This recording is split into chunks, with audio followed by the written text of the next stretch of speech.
This morning, and we are taking a look at the politics and the law, what is happening in the corridors of justice, and what the political faction, what role did the political class have to do with that.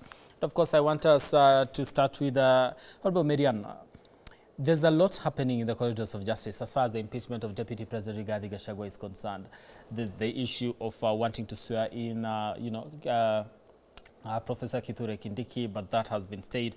So trying to, the Attorney General and the state trying to fight that so that we get to, move forward with that particular function. And, the ruling might actually be made today on the empanelment of the judges so that we get to start hearing the case and see whether it's going to be determined anytime soon. And also there's the political angle to it, of course, with people arguing that once the Senate has, okayed the impeachment, then that is where we close it. So the Deputy President Rigathi Gachagua right now stands impeached. I'd like to understand from you, what role do the corridors of justice, so the judiciary play in this particular sense, if at all the argument will be once the National Assembly has said it, the Senate has okayed it, then that's where we stand. Okay. I don't want to discuss the merits and demerits of a matter that is in court because that would be prejudicial. But basically, let me compare ourselves to the United States of America because that's where we borrowed a lot of our constitution. And if you look at the impeachment of Donald Trump, at the time when Donald Trump was impeached, I think because they have a similar presidential system, the courts did not interfere because they actually say that is a political process. And I listened to some of the tweets of Professor Makau Mutua, who has been a very tough critic of this government. And he actually, in his one of his tweets, he said that the judiciary need to practice a lot of judicial restraint when it comes to political matters. In my view, the Constitution is very clear in how the President, the Deputy President, MPs, everybody else gets into office. It is also very clear on how they exit office. Like, for example, for the President, Deputy President, Cabinet Secretaries, governors, they go through an impeachment. Even us as MPs, we can also, when signatures are collected, you can also be removed from office. Yeah. So there is a way in which anyone can be removed from office when you do not meet what we then call you don't comply with what the Constitution says in so far as your activities of being seated in that office are. And in this case, for the Deputy President, we as parliamentarians exercised our role as required by the Constitution. When an impeachment comes, the first place it lands is the National Assembly, where all the three of us sit. And at the National Assembly, for us, is just to confirm the charges. Okay. And after that, it goes to the next house, and the next house is they're actually like the court. Okay. They go through the charges to actually see whether this person is guilty or not guilty. When that process ends and they actually agree with one or all of the charges, for as long as one charge has been confirmed, then you stand impeached. The next process after that is for then a new person to come into office. If it is in case of a president, the next thing would be that the Deputy President is automatically sworn in. You don't even have a stop. There is no break. The Constitution is very clear in the steps that need to be taken. So if it is like in the case of governors, the Deputy Governor is sworn in immediately. So in the case of a Deputy President, in the case of President, the Deputy President is sworn in immediately. And after that, that President then elects a new Deputy President, which also has the motions. In case of a Deputy President, then the Deputy President, once impeached, then the President sends a name to Parliament, and that name needs to be processed within 60 days. Again, the timelines are there, within 60 days, so that we have another Deputy President who takes over. In case we don't have a President or a Deputy, then the Constitution is also very clear because there cannot be a lacuna. The Speaker of the National Assembly takes over for a certain period, and within that period calls for an election so that we are able to elect as a country a new president and deputy. All right. So if in case the two do not, but in this case now, when the Senate finished and gazetted, because they impeached and gazetted that they have now impeached, that was the end of the process, and the next process started at the National Assembly. The National Assembly had within 60 days, and in the first day, we finished and processed a deputy president. So as we speak right now, we have a deputy president. The only function remaining is to swear in the deputy president. Okay, then the question will be, because this has been even former or rather impeached DP Rigathi Gachagua has raised this particular question in terms of the speed in which this particular events did move, because you have a period of close to 60 days to be able to determine that, you know, look at the name that has been presented, be able to vet it and vote on that. But it was hours after the impeachment. Yes, and very important. Why is this? Because we don't have a functioning IEBC today, as we speak right now. And why? Because the matter is in court. Remember, they were supposed to put in a panel that is supposed to elect or go through the selection panel of IEBC commissioners. So, assuming anything were to happen, God forbid, to the president today, and you don't have a deputy president, then the country is taken into the third arm, which is Parliament, the Speaker of the National Assembly, who within 60 days is supposed to call an election without an IEBC. That is a pure, straight constitutional crisis, and it becomes a straight political crisis. I think we still remember 2007, the post-election violence, and the kind of situation we are trying to put Kenyans. And that is what we are trying to avoid as a country. And even as parliamentarians. How would that have been that? Because we need to have a president, a deputy in place, so that we now can be able to finalize this process, which we are waiting for the courts, on the IEBC. If we had a stable situation where we have IEBC in place, we have everything in place, there was no need for a hurry. Okay. But for now, because of the situation we are in, and we are cognizant of that situation as a country and as parliamentarians, we then need to have a situation where there is no vacuum. Okay, so right now, Kindiki has not been sworn in. Gachagua is still fighting for, you know, to see whether he will retain his seat. What happens, using your words, God forbid, what if anything happened to the president, what happens then? Because he's still just in the assembly. We don't have a deputy president. It comes to Parliament. Okay, let me come to Horboruku. This process has been questioned in terms of how fast Parliament moved, because the impeachment of the deputy president was on Thursday night.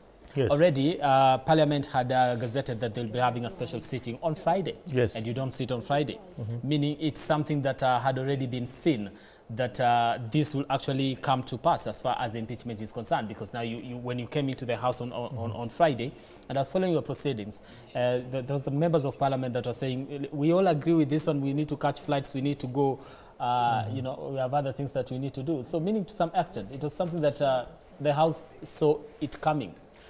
There is the calendar for Parliament, both the Senate and the National Assembly. Okay. And in this case, I'll talk about the National Assembly. The calendar is determined by the Business Committee of the House, which is, of course, chaired by the Speaker. And the House Business Committee can decide any day we can sit as a National Assembly, and in anywhere, so long as the Speaker is there and the mace is there and Sergeant at arms are in place. So it's not necessarily that the National Assembly sit in Nairobi. It can sit in Mombasa. It can sit in Mbeere, where I come from, so long as the Speaker is there and the mace, the symbol of the National Assembly Authority, is in place. And it can sit any day.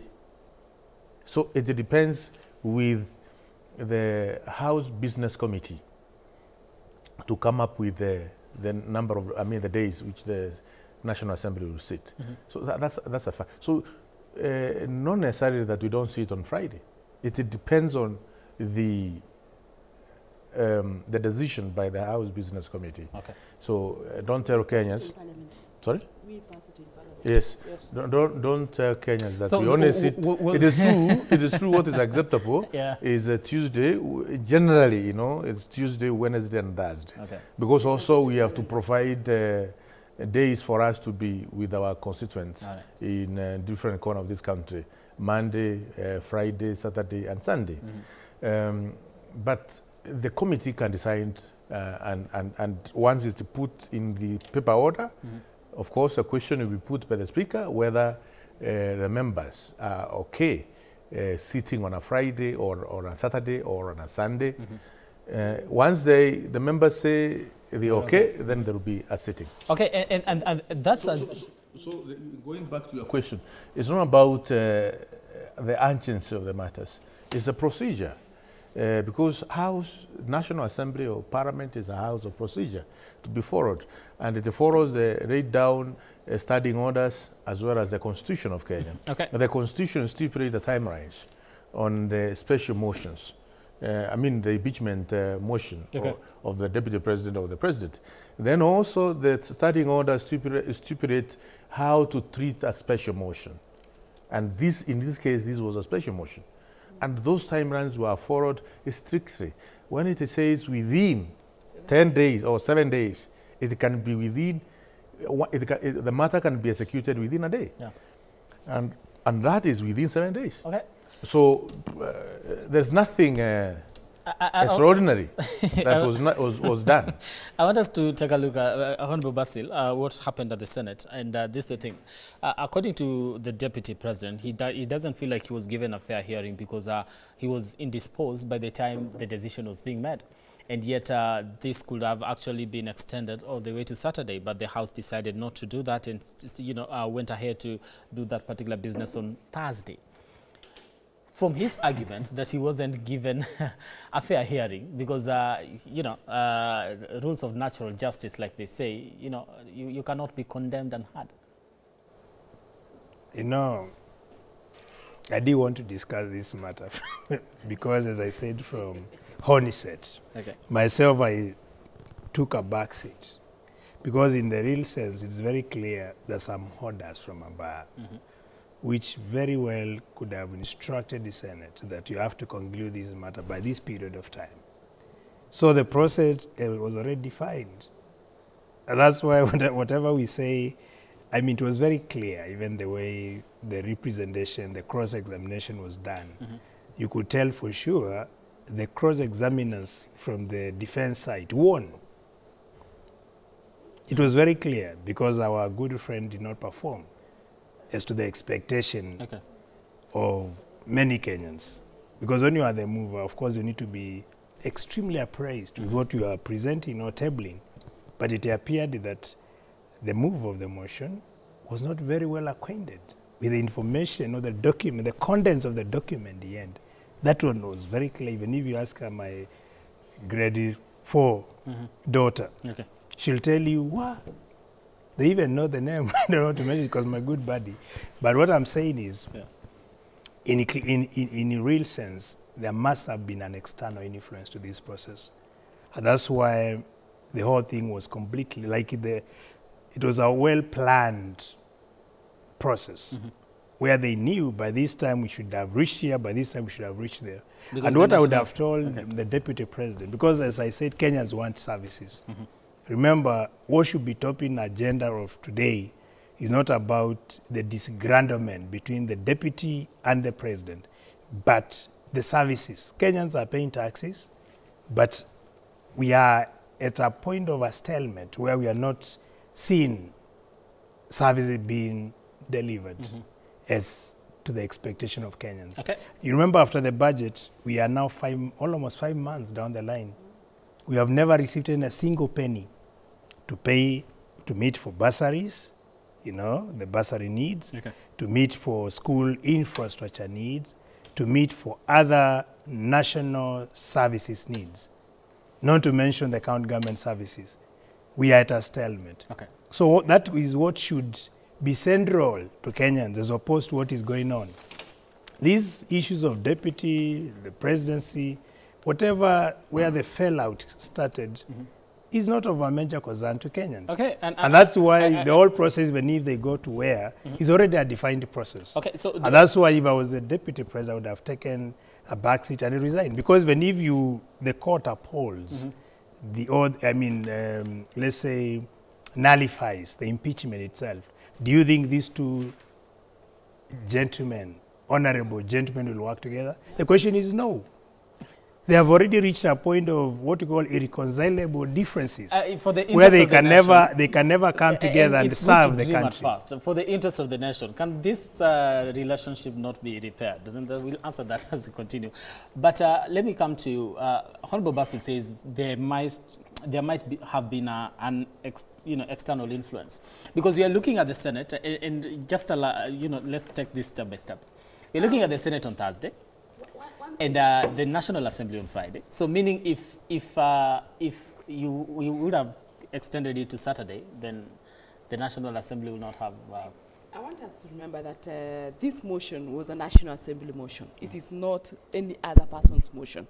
And the carrier of this motion was one of our members. And therefore, when we say that it was another person's motion, yes, it was a National Assembly motion. So we as the National Assembly members, on that. we are the members, we are the owners of the motion. So we, the National Assembly, owned the motion. Okay. And when the motion succeeded at Senate, what other business did we have? Is to now conclude the process, which is what, after that, the National Assembly sent a message to us in the right format. Do you believe the Deputy President was given enough time or hearing?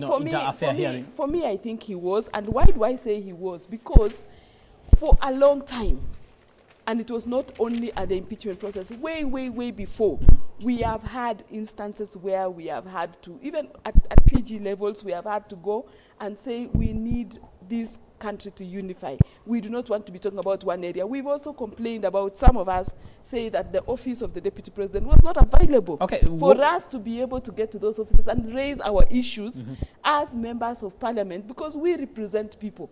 And therefore, if I am unable to get to an office that is supposed to sort out my issues, then that office stops being the office it is supposed to unify. And therefore, the issues we raised and the issues, the time he was given to respond, he had all the time and enough time. It is but he for wasn't 2 years. In the Senate. He had 2 years. No. He had 2 years to respond to issues. We are talking about he had the process 2 in years the Senate to ensure that this country is unified. That presidency is a one house together. And many times we raised these issues. Not that we did not raise. We raised the issues and said, this office, President, you are not available because you are doing ABCD.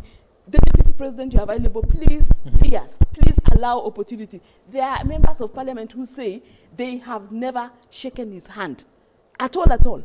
He doesn't pick their phones. So when you don't pick my phone as a member of, you don't need to pick my phone, but have officers who then will deal with the issues that I will raise, because the issues I will raise are issues that we need to pass to the executive. And if, for example, I go to a minister's office and the minister is not helping me, I need to report the minister to the boss. And the boss, one of the bosses is the Deputy President. He is not there. Is that supposed to happen in the National Assembly, or it has to be a meeting with the Deputy President or the executive? Help me understand that, because as a member of the National Assembly, your role is legislation most of the time. It is. So there are three functions. It's not only legislation. We have oversight, we have legislation, and we have representation. So you don't forget the role of representation. I'll come from my village, for example, and I have a security situation.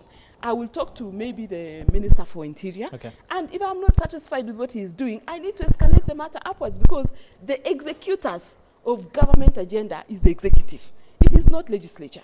Legislature only stand with those three functions. And therefore, if I feel my people are not properly represented, or that in the oversight, in my role as oversight, the implementation of certain projects are not being done to the satisfaction of my people, who then will come to me, I need to go to the executive.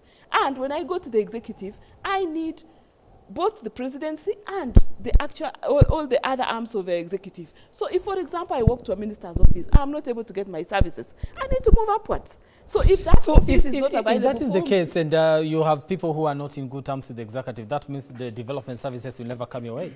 And that is is where the issue is, and that is why we are saying we need a presidency that is united.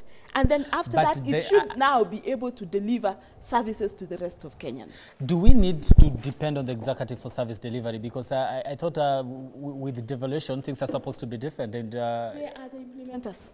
Remember, the countries, what we call the arms of government are divided into three. All right. The judiciary, they actually put law and order. Okay. Executive are the implementers. There is no other implementing agency. It's the executive. I get your point. And the executive has both national government and county governments. Yes. All right. We want to take a break. Of course, continue engaging us on our socials. We'll be taking your feedback when we come back here on New Dawn. Of course, taking a look at what's happening in the country as far as the impeachment of the second in command is concerned, looking at the political side of it and also what the law says in regards to this. All right. We take a break. We'll be back in a few.